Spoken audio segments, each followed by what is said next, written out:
En gestion de crise, il est essentiel de ne pas se tromper de crise, de savoir qu'est-ce qu'on doit gérer. Alors forcément, on peut être tenté de se cacher derrière un terme générique, de parler de crise avec un grand C, c'est un terme derrière lequel on va mettre toutes les angoisses, toutes les craintes, toutes les expériences du passé, et ça devient une espèce de prétexte pour dire que les choses ne vont pas.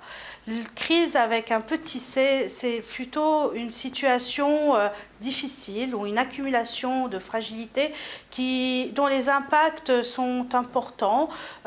sur les services, sur les populations, sur le pays. Ce qu'il faut faire attention en parlant de crise, c'est de comprendre surtout ces impacts et de ne pas tomber dans ce qu'on appelle l'effet loupe, c'est-à-dire se concentrer uniquement sur un seul aspect de la crise, par exemple en estimant qu'il s'agit d'une crise financière, d'une crise économique ou d'une crise monétaire, mais d'essayer de voir quelles en sont les conséquences sur l'ensemble des éléments constitutifs d'un État.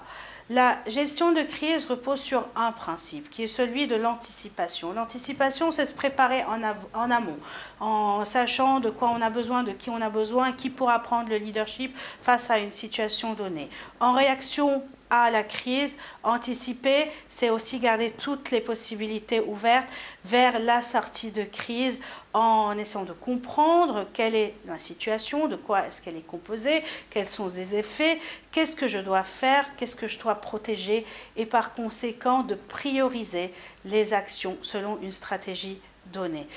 J'ai eu la chance d'animer pendant 2 jours une formation auprès des cadres du secteur privé, une formation au sein de l'Institut des finances Bassel Fleihan, et cela nous a permis de